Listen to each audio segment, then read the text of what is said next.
Ang walang kapantay na martial god, unang yugto. Kabanata 1696, pagpatay sa mga alagad ng banal na angkan.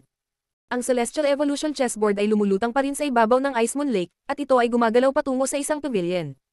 Si Yi Renlei ay mukhang kalmado, ngunit ang kanyang puso ay tumitibok pa rin. Na-stuck ba talaga si Lin Fang? Hindi ba siya kailanman makakalusot sa Huangqi Layer? Binomba ng Celestial Evolution chessboard ang pavilion kung saan naroon si Yi Renlei. Ganun pa man, hindi siya gumagalaw. Ilang sandali pa, nakatayo siya sa Celestial Evolution chessboard. Si Yang Yan ay nakatayo sa hangin kasama ang ilang malalakas na cultivator mula sa Holy Sun Clan. Umalis ka sa palasyo ng buwan at sumama ka sa akin. Sabi ni Lin Fang kay Yi Renlei. Tumingin si Yi Renlei sa kanya at umiling. Lin Fang, may sarili akong buhay. Isa kang basura at ngayon gusto mong isama si Yi Ren, ang Celestial Girl. Sabi ni Yang Yan, nakangiti sa malamig na paraan. Isipin mo ang sarili mong negosyo, hindi ka na makakaalis. Hindi tumingin si Lin Fang kay Yang Yan, nakatingin pa rin siya kay Yi Ren. Nanatili siyang tahimik ng ilang segundo at pagkatapos ay mahinahong sinabi. Kung gayon, kung sakaling magkita tayong muli, magiging estranghero tayo. Pagkatapos, tumalikod si Lin Fang at nagsimulang umalis. Gayunpaman, isang nakakatakot na malamig na enerhiya ang lumitaw mula sa kanya nang makita niya ang isang silhouette na umuusbong mula sa Moon Palace. Yuzin. Tumingin si Lin Fang sa kanya, napansin dito ang walang awa na enerhiya. Kawalan ng awa. Sumimangot ang karamihan. Taga-Moon Palace ba ang babaeng iyon? Naglakad si Qiu Yuzin papunta kay Lin Fang habang naglalabas ng mas maraming enerhiyang walang awa. O hindi. Biglang napagtanto nilang Ye na ang babaeng ito ay hindi na asawa ni Lin Fang. Sumigaw siya. Lin Fang, mag-ingat ka. Kahit sumigaw silang Ye, mukhang hindi siya narinig ni Lin Fang. Nakatitig lang siya kay Qiu Yuzin, iniisip ang mga taon na magkasama sila. Itinuro ni Qiu Yuzin si Lin Fang, at sa isang iglap, isang imprintang gumalaw patungo sa kanya, na bumagsak sa kanyang katawan. Lin Fang, sinusubukan kanyang patayin. Galit na sigaw ni Lang Ye. Kahit na hindi niya kilala si Qiu Yuzin, naiintindihan niya na dahil nagsasanay siya ng walang awa na paglilinang, gusto niyang patayin ang sinuman para lamang mapabuti ang kanyang walang awa na paglilinang. Hindi pa rin ikaw, tama. Sabi ni Lin Fang, nakatitig sa kanyang mga mata. May mga luhang tumutulo mula sa kanyang mga mata. Wala na siya sa sarili niya, pero naaalala niya kung sino siya dati. Mamatay. Sumigaw si Qiu Yuzin, ang kawalan-gawa na kosmikong enerhiya ay bumagsak sa kalangitan. Biglang nakaramdam ng pananakot si Lin Fang. Tumingin si Lin Fang sa kanya at itinaas ang kanyang ulo. Alam niya na gusto siyang patayin ni Qiu Yuzin para malagpasan ang kanyang huling hadlang. Asar. Sigaw ni Lin Fang. Naglabas siya ng nakakatakot na enerhiya na bumamba sa katawan ni Qiu Yuzin na nagpalipad sa kanya. Kahit na dumudugo ang bibig ni Lin Fang. Tumingin si Yi Renlei kay Lin Fang, may mga luha rin na tumutulo sa kanyang mukha. Akala niya ay determinado siya, ngunit si Lin Fang talaga ang determinado.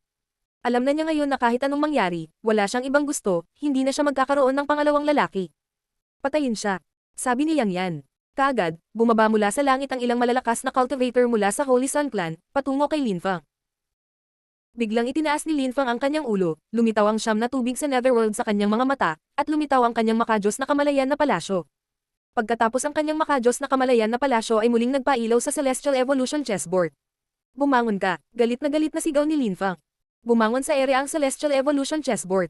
Pagkatapos ay naglabas si Lin Fang ng mga demonyong enerhiya at isang Demon King Armor ang lumitaw sa kanyang paligid. Sa tingin mo makakatakas ka, sabi ni Yang Yan. Ang araw ay sumisikat ng maliwanag habang ito ay gumagalaw patungo kay Lin Fang ng buong bilis. Nawala si Lin Fang at muling lumitaw sa kabilang panig ng Celestial Evolution chessboard. Ang Celestial Evolution chessboard ay tila masusunog mula sa lahat ng malalakas na cultivator mula sa Holy Sun Clan. Agad na naghagis ng anteng-anteng si Lin Fang at nawala. Tumingin si Yang Yan sa paligid. Mas maraming araw ang lumitaw nang muling lumitaw si Lin Fang. Sumpa sa dugo. Sigaw ni Lin Fang. Biglang naramdaman ni Yang Yan na kumukulo ang kanyang dugo at hindi na niya ito makontrol. Parang sisabog na siya. Sumpa ng kamatayan. Ang lakas ng sumpa ng kamatayan ay pumaligid kay Yang Yan at sinimulang ubusin ang kanyang buhay. Ang sun disk ni Yang Yan ay tumigil sa paggalaw at siya ay nanlamig sa hangin. Nag-aalala siya na maaaring patayin siya ni Lin Fang anumang oras. Mabilis na hinawakan siya ng nakamamatay na kamay ni Lin Fang sa kanyang lalamunan.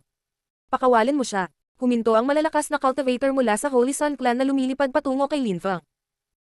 Nahuli ni Lin Fang si Yang Yan, kaya hindi sila makakilos ng padalos-dalos. Hindi sila pinansin ni Lin Fang habang bumababa siya mula sa langit kasama si Yang Yan sa kanyang mga kamay. Pagkatapos ay dumaong muli si Lin Fang sa Celestial Evolution chessboard.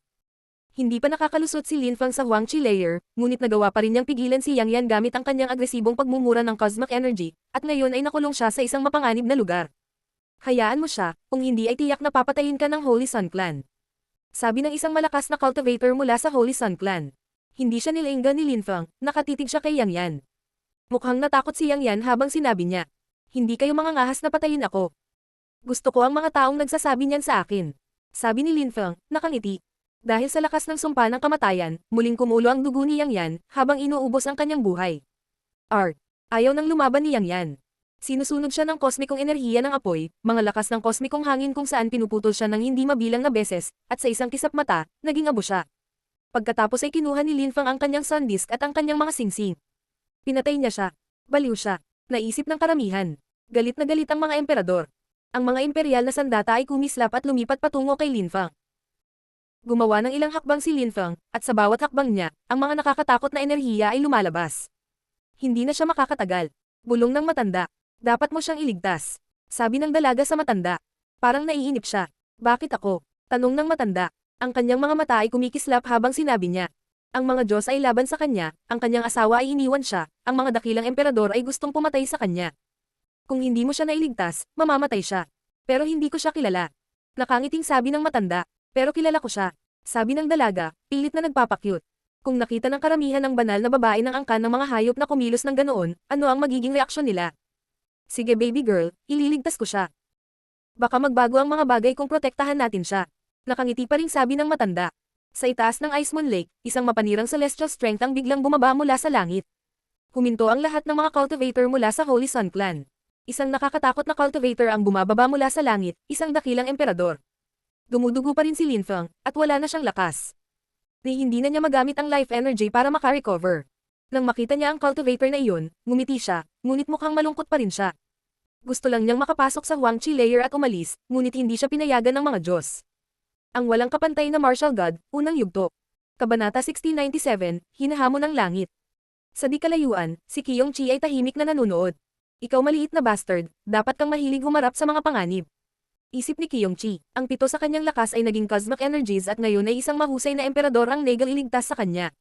Dapat gusto mo akong ubusin hanggang mamatay, hindi ba? Isip ni Qiyongqi, marahil ay may higit pa sa isang dakilang emperador doon. Ang malalakas na cultivator mula sa Holy Sun Clan ay tumigil sa pakikipaglaban nang makita nila ang dakilang emperador. Kasabay nito, lumapag silang Ye sa tabi ni Linfang at tumingin sa dakilang emperador sa malayo. Walang makakapatay sa kanya, sabi nilang Ye. Gusto ko ang Celestial Evolution chessboard at lahat ng singsing niya. Sabi ng dakilang emperador na walang pakialam. Tumiti si Linfang sa malamig na paraan. Pagkatapos ay naging maliit ang Celestial Evolution chessboard nang maalala niya ito. Tumingin siya kay Lang Ye at sinabing, Lang Ye, tulungan mo akong bantayan ang Celestial Evolution chessboard. Kung mamatay ako, maaari mong panatilihin ito. Sige. Sabi ni Lang Ye, tumango. Dapat galing ka sa Thunder Clan. Mayroon akong Celestial Evolution chessboard, kaya kung sa akin mo ito hihilingin, ibibigay ko ito sa iyo, ngunit dapat mong pag-isipang mabuti ang mga kahihinatnan. Marahil ay hindi magdadalawang isip ang World Clan sa pag-atake sa iyo. Pinatay niya si Yang Yan, kaya kahit anong mangyari, dapat siyang mamatay ngayon. Hindi ako naniniwala na aatakehin ng World Clan ang Holy Sun Clan dahil sa kanya. Sabi ng isang malakas na cultivator mula sa Holy Sun Clan. Kahit na hindi nila kinuha ang Celestial Evolution chessboard, kailangan pa rin nilang patayin si Linfang at bawiin ang Sun Disk. Biglang bumaba ang isang nakakatakot na enerhiya mula sa langit at pinalibutan sina Linfang at Lang Ye. Nagulat si Lang Ye, sumisigaw. Sino ka at bakit hindi ka magpakita ng sarili mo? Boom! Isang nakakatakot na enerhiya ang biglang bumaba mula sa langit at lumitaw ang isang dambuhalang kamay. Ang kamay ay gumagalaw patungo kay Linfang ng buong bilis. May gustong pumatay kay Linfang. Naisip ng karamihan, nanginginig. Sinabi sa kanila nilang Ye na walang makakapatay kay Linfang, ngunit kung papatayin nila siya nang hindi nagpapakita ng sarili, wala siyang magagawa. Gayunpaman, isang nakakatakot na liwanag ang biglang bumagsak sa kamay at nawasak ito, na nag-iwan ng puyo ng enerhiya na nasuspine sa hangin. Sinong nandyan? Maraming tao ang napatingin sa paligid. Pinawi ng ilang nakakatakot na ilaw ang kalangitan, iniinis ang mga tao, at namutla ang mukha ni Linfang. Sino ang nang-ahas na makisali? Sabi ng isang malamig na boses. Mula sa silangan. Hindi, mula sa kanluran. Sinubukan ng mga tao na tingnan kung sinong dakilang emperador ang nagsasalita. Boom! Malakas na yumanig ang earth at langit nang lumitaw ang isang napakalaking phoenix. Sinong nandyan? Galit na sigaw ng isang tao. Kakausap lang ng dakilang emperador pero parang may umaatake sa kanya. Maraming tao ang nanginginig, hindi sila makahinga. Ang phoenix ay sumasaklaw sa lahat, tila may kakayahang limunin ang kalangitan. Asar. Ang boses ay parang galing sa isang matanda. Hindi sumagot ang kabilang boses, parang nakaalis na sila. Asar. Lahat. Sigaw ng matanda. Narito ang isang nakakatakot na cultivator. Naisip ng karamihan. Ang nagtangkang pumatay kay Lin Fang ay parang umalis na siya. Sa sandaling iyon, pinalibutan ng nakakatakot na hangin si Lin Fang at inilayo siya. Hindi na napigilan ni Lin Fang, sa wakas ay nahimatay siya. Nakakatakot na cultivator. Isip nilang Ye, nakatingin sa katawan ni Lin Fang. May kumuha kay Lin Fang, ngunit sinusubukan ng taong iyon na tulungan si Lin Fang. Sa di kalayuan, kumislap ang mga mata ni Kyung-chi. Nagulat siya at bumulong. Ang swerte niya, hindi ko kinailangan pang makialam kahit nasa ganoong panganib siya. Tapos umalis na siya. Sa sandaling iyon, si Kyu Yuzin ay naging ganap na walang emosyon. Ang kanyang mga luha ay nawala, siya ngayon ay tumingin sobrang malamig at agresibo. Hindi na siya si Kyu Yuzin. Si Yi Renlei ay mukhang labis na malungkot habang iniisip ang sinabi ni Lin Fang, na magiging mga estranghero sila kung sakaling magkita sila sa hinaharap. Mukhang galit na galit si Kang Xiao, bumulong. Hindi siya makakalusot sa Huangqi layer, kaya kahit umalis siya, hindi mahalaga, mananatili pa rin siya sa parehong antas ng paglilinang magpakailanman. Kahit na may 7 iba't ibang uri ng enerhiya, isa pa rin siyang basura. Iba't iba ang iniisip ng lahat. May mga taong nalungkot para sa kanya, may mga taong naiinggit sa kanya, may mga taong natutuwa sa kanyang mga kasawian. Ngunit ang lahat ng iyon ay wala nang kinalaman kay Lin Fang. Bumalik sa angkan ng hayop, sa tuktok ng isang sayan na bundok, sa wakas ay nagising si Lin Fang. 3 araw na siyang natulog, nakahiga sa isang napakalaking bato. Bagamat maganda ang tanawin, wala siya sa mood na mag-enjoy sa mga landscape. Tumingon siya at nakita ang isang silhouette sa sayan na damit na nakatingin sa kanya, si Qing Fang iyon. Dahan-daang tumayo si Lin Fang, ang kanyang mga sugat ay gumaling na. Naalala niya na noong malapit na siyang mamatay, isang malakas na cultivator ang lumitaw. Cultivator ba ito mula sa angkan ng hayop? Iniligtas ba ako ng iyong guro? Tanong ni Lin Fang. Ikaw ay gising. Sabi ni Qing Fang, nakangiti kay Lin Fang.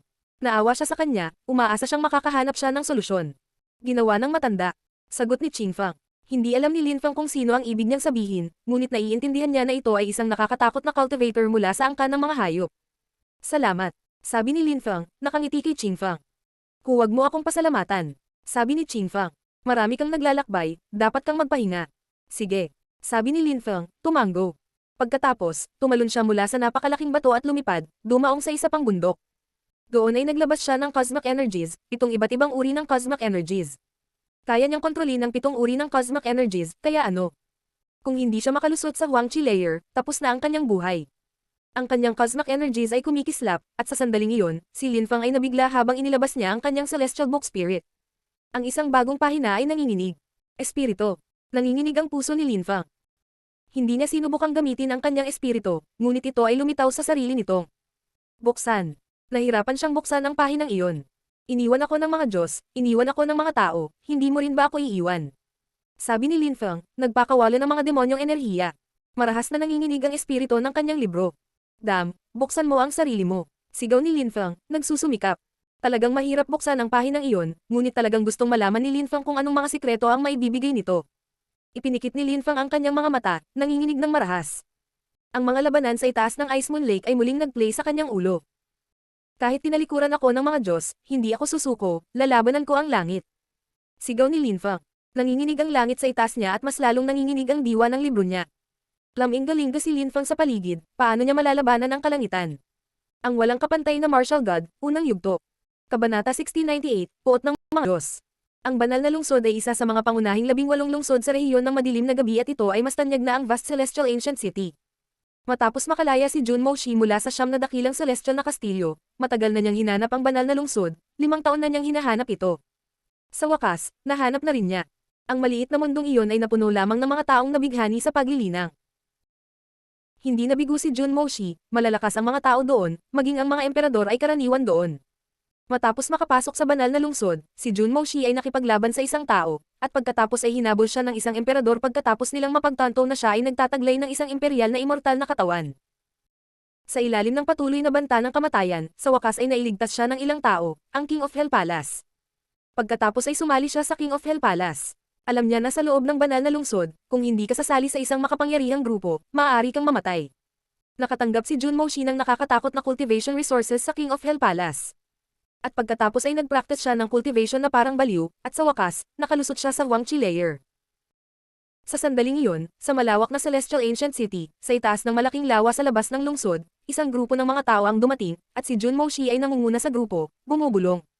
Ang malapad na Celestial Ancient City at ang banal na lungsod ay ang dalawa sa ang mga pangunahing lungsod sa rehiyon. Sa ibang lugar sa vast Celestial Ancient City, sa loob ng Animal Clan, si Lin Fang ay nagsasanay pa rin ng cultivation. Ang kanyang katawan, kaluluwa, at celestial book spirit ay nanginginig ng husto. Sa wakas, nagawa ni Linfang na buksan ang isang pahina, gayunpaman, agad siyang bumagsak pagkatapos noon. Siya ay determinado at nagkaroon ng isang makapangyarihang kaluluwa, ngunit lahat ng panggigipit na iyon ay nagdulot ng pinsala. Gayunpaman, sa pagkakataong ito si Linfang ay tumagal lamang ng ilang oras upang makabawi.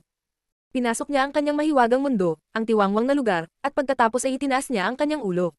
Lakas ng mundo. Naisip ni Linfang na nakasimangot. Kalakasan ba ng mundo iyon? Ito ay naiiba sa lakas ng mundo ng World Clan bagaman. Walang kulay ang lakas ng mundong iyon, halos magmukhang peke, parang isang ilusyon. Ginamit ni Linfang ang kanyang makajos na kamalayan at ang mundo ay gumagalaw kasama ng mga pintig ng kanyang makajos na kamalayan. Hindi ito ang labas ng mundo, ito ay isang layunin ng mundo. Isip ni Linfang, makontrol kaya niya ang isang espesyal na lakas ng mundo. Ang dilim ay nagiging mas mapatla. Isip ni Linfang. Ang mga maitim na ulap ay tila unti-unting lumiliko sa kalangitan. Isa ba iyon sa mga kapangyarihan ng mga emperador? Lumilikha ng maliliit na mundo. Isip ni Linfang. Nakapasok ba siya sa Huangqi layer? Brown ground. Inilipat muli ni Linfang ang kanyang makajos na kamalayan at ang lupa ay naging dilaw at kayumanggi. Anong mahiwagang lakas? Bulong ni Linfang. Pakiramdam niya ay kaya niyang kontrolin ang mundong iyon. Ikot ng buwan at araw. Sabi ni Linfang, itinaas ang kanyang ulo. Pagkatapos ay lumitaw ang isang araw na napakainit. Cosmic energies, iyon ang cosmic strength. Sa isip ni Linfang, masayang masaya. Nakakagulat, kaya niyang baguhin ang mundo sa paligid niya. Inilabas niya ang kanyang 7 iba't ibang uri ng cosmic energies, at biglang, isang nakakatakot na lakas ang tumagos sa kanyang katawan, na naghalo kasama ang kanyang cosmic energies. Ang ekspresyon ng mukha ni Linfang ay nagbago ng husto. Ang lakas ng earth at langit ay baliw na pumapasok sa kanyang katawan. Ang kanyang cosmic energies ay nagiging mas malakas din. Hindi napigilan ni Linfang ang baha ng enerhiya na iyon, kahit na hindi niya alam kung ano ang nangyayari. Bakit hindi napunta sa kanya ang cosmic energies sa labas ng mundo? Mayroon siyang ibang lakas sa mundong iyon, at binabago nito ang kanyang cosmic energies. Sa wakas, ang kanyang cosmic energies ay naging isang ilusyon. Pinanood sila ni Linfang na mawala at pagkatapos ay umalis siya sa lugar na iyon, muling lumitaw sa labas ng mundo. Ang langit ay normal, si Linfang ay nakahiga sa lupa, at siya ay katulad ng dati. Wala siyang maramdaman sa labas ng mundo. Nakapasok na ako sa Huangqi layer, ngunit hindi ako tinatanggap ng mundo. Isip ni Linfang. Medyo desperado na siya, pero anong magagawa niya? Hindi niya ito naintindihan. Mayroon bang solusyon? Sa di kalayuan, nakita siya ni Qingfang na nagising, kaya lumipad siya patungo sa kanya. Nag-aalala at nalungkot siya para sa kanya, lalo na nang muli itong nahimatay. Hindi matanggap ni Linfang ang katotohanan na hindi siya makakalusot sa Huangqi layer, kaya siguro gusto na niyang mamatay ngayon. Hindi niya alam kung ano ang iniisip ni Linfang. Talagang iniisip niya kung ano ang mangyayari kung nagawa niyang mapunit ang pahinang iyon sa libro. Hindi ito masyadong inisip ni Linfang. Bumalik siya sa kanyang daigdig ng mga espiritu. Sa tuktok ng bundok, si Wu, ang binata mula sa angkan ng mga hayop, ay kara-rating lamang. Lumapag si Wu sa tabi ni Qingfang at malamig na sumulyap kay Linfang. Qingfang, bakit hindi mo sipain ang basurang iyon palabas ng clan? Si Qingfang ay malamig na sumulyap sa kanya at sinabing, hindi ako interesado sa iyong opinyon. Qingfang, malapit ka ng maging asawa, kaya paano ka makakasama ng isang tao? Higit pa riyan, isang taong pinabayaan ng mga Diyos. Malungkot na sabi ni Wu. Ilang araw na doon si Linfang. Umalis ka sa bundok ko, sigaw ni Qingfang. Tiningnan siya ni Wu sa malamig na paraan. Qingfang, malapit na akong makapasok sa Huangqi layer. Magsasanay ako ngayon ng paglilinang, at paglabas ko, hihilingin ng aking ama ang iyong kamay. Pagkatapos, sumulyap si Wu kay Linfang sa huling pagkakataon at umalis. Hindi iyon nakita ni Linfang dahil siya ay nasa mundo ng mga espiritu. Ang mundo ng mga espiritu ay isang maliit na mundo, ngunit tinitingnan ni Linfang kung kaya niyang itago ang kanyang maliit na mundo sa kanyang katawan. Kung kaya niya, hindi na maaatake ng mga tao ang kanyang maliit na mundo. Nang siya ay bumalik at nagpakita sa totoong mundo, muling tumingin sa langit si Linfang, mukhang medyo bigo. Iniwan ako ng mga Diyos, ngunit bakit magkaiba ang dalawang mundo? Maaari ko pa ring hiramin ang cosmic energy ng earth at langit dito. Sa isip ni Linfang, bumuntong hininga. Iniunat niya ang kanyang kamay at pinakawalan ng earth cosmic energy na nabuo. Medyo itim ito, at parang naging mas makapangyarihan. Marahil ay maaari siyang maging mas malakas sa maliit na mundo sa kanyang espiritu, na nangangahulugan din na maaari siyang maging mas malakas doon, at na ang kanyang antas ng paglilinang ay maaaring mapabuti lamang sa loob nito. Sa sandaling iyon, isang nakakatakot na lakas ang nagsimulang yumanig sa kalangitan. Kumunat ang noo ni Linfang. May umaatake sa maliit na mundo ng Animal Clan. Boom! Isa pang malakas na tunog ang tumunog. Biglang maraming tao ang lumitaw sa angkan ng mga hayop. Sumimangot ang mga hayop, ano ang nangyayari? May nangahas na umatake sa mundo ng hayop. Ngunit ito ay nagmula sa Cyan Mountain. Ito ba ang matandang lalaki ng angkan? Boom! Nagpatuloy ang mga ingay. Napakalakas ng maliit na mundo ng angkan ng hayop, kaya halos imposible itong sirain. Swoosh! Isang malakas na hangin ang nagsimulang umihip sa tuktok nang lumitaw ang isang matandang lalaki, nakatingin kay Linfang. Alalahanin ang iyong cosmic energies. Sabi ng matanda kay Linfang. Tumingin si Linfang sa kanya at pagkatapos ay nawala ang kanyang cosmic energies. Pagkatapos nito, naalala niya rin ang kanyang mga enerhiya at naging kalmado muli ang mundo ng mga hayop. Paano na? Talaga bang pinagalitan niya ang mga Diyos? Ano ang nangyayari? Tanong ni Qingfang sa matanda. Sumigaw ang matanda. Maaaring umalis ang mga walang magawa dito. Ang mga hayop pagkatapos ay unti-unting umalis. Ayaw ng mga Diyos na gamitin niya ang kanyang cosmic energies. Isip ng matanda. Kung si Linfang ay talagang isang Imperial Kalpa, hindi siya maaaring mamatay. Kinailangan niyang dalhin siya sa kung saan. Ano ang pakiramdam mo kapag ang celestial energies ay bumaba mula sa langit? Tanong ng matanda kay Linfang. Sobrang sakit. Sabi ni Linfang. Ibabalik ko ang Celestial Evolution chessboard para sa iyo. Habang hinihintay mo ako, huwag ka nang maglabas pa ng cosmic energies. Sabi ng matanda. Tumanggo si Linfang, ngunit sinusubukan pa rin niyang malaman kung bakit ito nangyayari. Kung talagang gusto siyang parusahan ng mga Diyos, baka ang Celestial Evolution chessboard lang ang makakatulong sa pagprotekta sa kanya. Nawala ang matanda, naiwan si Qingfang na mukhang nalilito. Ano lang ang nangyayari? Ang walang kapantay na martial god, unang yugto. Kabanata 1699, sino ang nang-ahas na galit sa langit? Ayaw akong kilalanin ng mga Diyos. Naisip ni Linfang, kahit na hindi niya maintindihan kung bakit. Kahit ano pa ang iba, nakalusot na ako sa Huangqi layer. Isip ni Linfang habang siya ay tumataas sa hangin. Kahit na ayaw siyang kilalanin ng mga Diyos, sa loob ng sarili niyang maliit na mundo, naging totoong emperador na siya, maaari pa siyang maging mas malakas doon. Kung iiwan siya ng mga Diyos, iiwan niya ang mundong iyon. Ang problema lang ay, ano ang mangyayari kay Linfang sa hinaharap kung hindi siya makakahiram ng cosmic energies mula sa Earth at langit? At ano ang mangyayari kung talagang nagalit sa kanya ang mga Diyos? Bakit ang langit ay nabalisa kanina? Tanong ni Qingfang, nakatitig kay Linfang.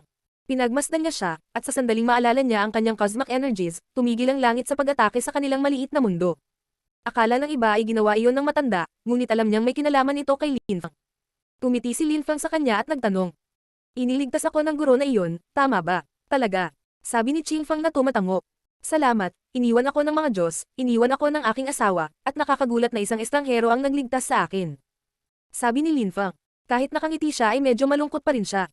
Tumiti si Qingfang sa mainit, banayad at matamis na paraan. Mayroon ka ng 7 uri ng cosmic energies, nakakamangha na iyon. Tama ka, kailangan kong ipagpatuloy ang paggawa, at baka may makita akong mali na pumipigil sa akin sa pag-unlad. Sagot ni Linfang, nakangiti. Maya-maya ay bumalik ang matanda, nasa kanyang mga kamay ang chessboard.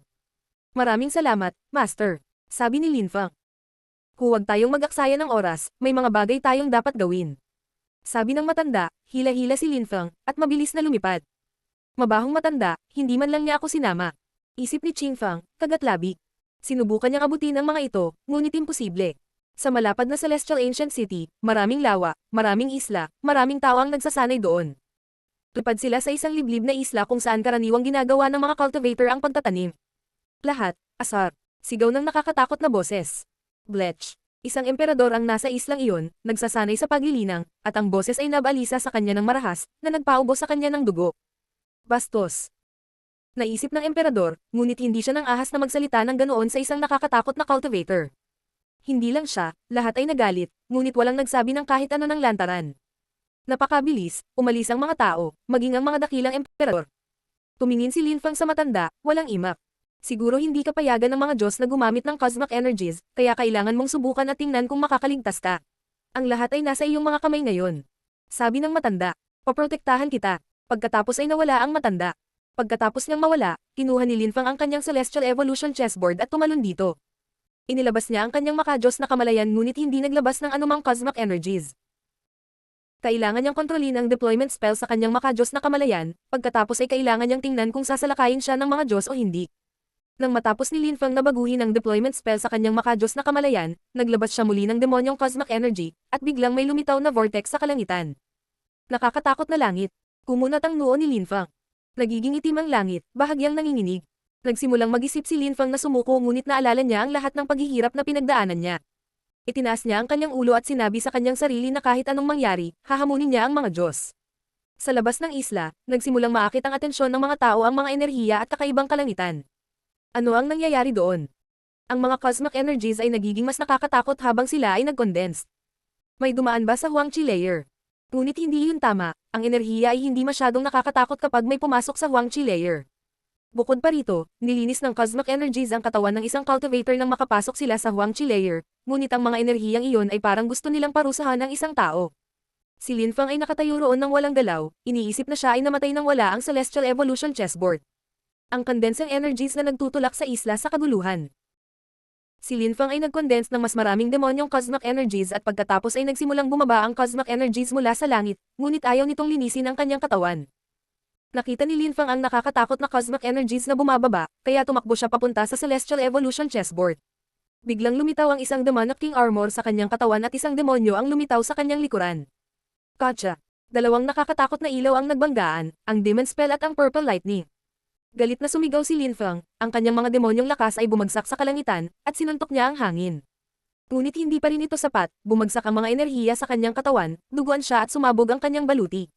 Malabo ang silhwete ni Lin Fang habang tumatakbo siya, naglalabas ng enerhiya sa buhay sa isang galit na pagsisikap na makabawi. At iba pa, naisip ni Lin Fang, ang kanyang mga mata ay duguan. Bumangon si Lin Fang sa himpapawid, sinalubong ang susunod na makalangit na kapigatian. Matapos talunin muli, si Lin Fang ay nakahiga sa lupa, hindi na makatayo. Hindi mo ako kayang apihin. Sabi ni Lin Fang, pagkatapos ay tumayo siyang muli. Ang ikatlong thread ng demonic cosmic energy ay lumitaw, at tulad ng biglaang, mas maraming enerhiya ang bumaba mula sa langit patungo kay Lin Fang. Gayunpaman, nakatayo pa rin siya pagkatapos ng kapigatian. Bagamat muntik na siyang madapa, ang kanyang katawan ay paralisado, at ang kanyang mukha ay nakamamatay na mapatla, ngunit siya ay nagpumilit. Sa wakas, nawala ang kanyang mga demonyong cosmic energies. Boom! Muling bumagsak si Lin Fang, na himitay.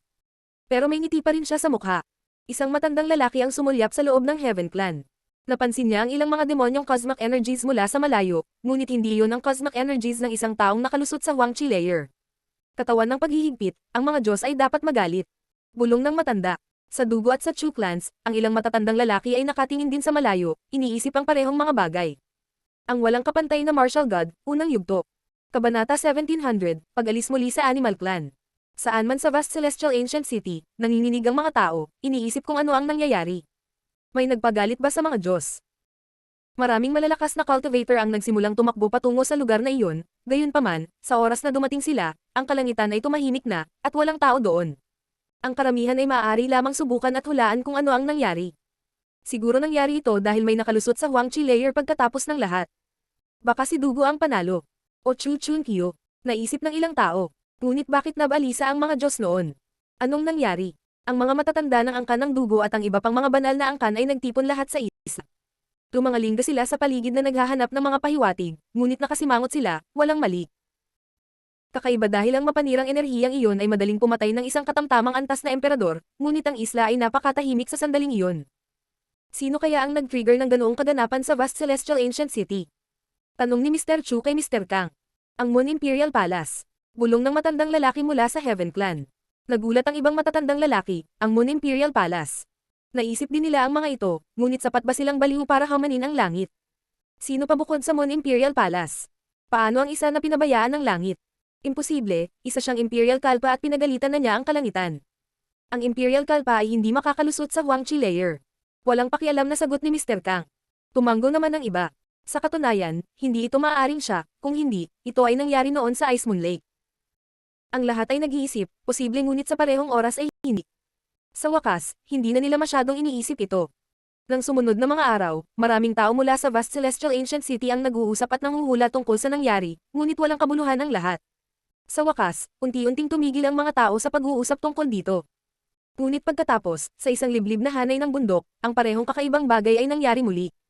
Ang langit ay naging baluktot at magulo, na parang balisa. Sa oras na tumakbo sila, wala nang makita. Nagsimulang muli itong pag-usapan ng mga tao sa vast celestial ancient city, ngunit sa pagkakataong ito ay mas naintriga. Ilang tao ang nagkaroon ng restriction body. Magbabago ba ang mundo tulad ng alam nila? Walang nakasagot. Ang matandang lalaki mula sa angkan ng hayop ay hindi nagpagalit kay Lin Fang sa mga Diyos sa ikatlong pagkakataon sa loob ng lungsod. Inilayo niya siya mula sa malapad na celestial ancient city patungo sa isang tiwangwang na lugar.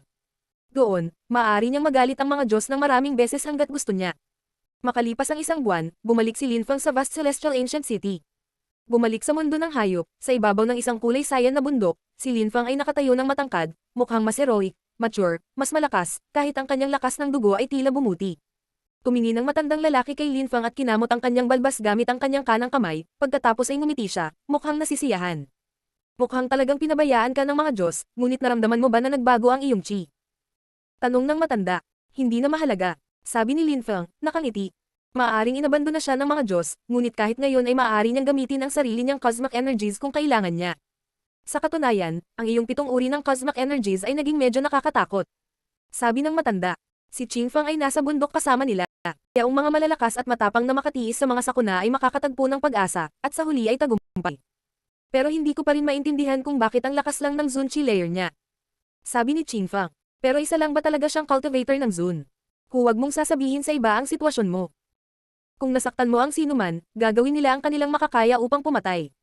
Dapat mong maunawaan ang isang bagay, na sa mundo ng paglilinang, magkakaroon ka ng mas kaunting mga kaaway habang lumalakas ka, ngunit sa parehong oras, ito ay mas mapanganib dahil ang mga natitirang mga kaaway ay gugustuhin kang patayin pa. Sabi ng matanda. Siyempre, kung ikaw ay naging isang walang kapantay na cultivator, hindi mo kailangang katakutan ang sinuman. Tapos, para kang Diyos. Tumanggo si Lin Fang, alam na niya iyon. Maraming salamat, guro, sa lahat. Buong pusong sabi ni Lin Fang. Kung wala ang matanda, si Lin Fang ay nasa maraming problema. Maraming tao ang nag-iisip na kakaiba ako, ngunit mas estranghero ka kaysa sa akin, kaya masaya akong nakilala ka. Natatawang sabi ng matanda. Pagkatapos ay tumingin siya kay Qing Fang. Munting babae, ilakad mo si Lin Fang. Naalala ko ang ilang tao na nakasakit kay Lin Fang, talunin natin sila. Sige. Sabi ni Qing Fang, naiintindihan niya ang ibig sabihin ng matanda. Tumiti siya kay Lin Fang at sinabing, "Tara na." Sinundan siya ni Lin Fang, na tuluyang umalis sa mundo ng hayop. May ilang chismis tungkol kay Lang Ye na nagsabing na-in-love siya sa isang tao mula sa Mon Imperial Palace. Hindi lang si Lang Ye, marami pang kabataang lalaki ang nasiyahan sa pagre-relax sa Mon Imperial Palace. Sa sandaling iyon, 2 silhouette ang lumitaw sa kalangitan. Isang binata at isang dalaga. Si Qing Fang iyon mula sa mundo ng hayop, ngunit sino ang binata na kasama niya? Galing din ba siya sa Animal World? Naisip ng ilang tao. Maraming tao ang nakatitig kay Lin Fang, siya iyon, ang isa na pinabayaan ng mga Diyos. Hindi siya namatay at ngayon ay bumalik siya. Sinalakay niya ang napakaraming tao mula sa Thunder Clan at napatay niya si Yang Yan. Ang malalakas na cultivator mula sa Holy Sun Clan ay walang humpay na naghahanap sa kanya. Naisip ng ilang tao. Ang taong iniwan ng mga Diyos. Sabi ni Kang Xiao. Asar. Sabi ni Lin Fang. Sumimangot si Kang Xiao, ang bastos na iyon. Iniwan ako ng mga Diyos, ano? Kaya kitang patayin ngayon kung gusto mo. Sabi ni Lin Fang sa malamig na paraan, naglalabas ng mga enerhiya ng kamatayan.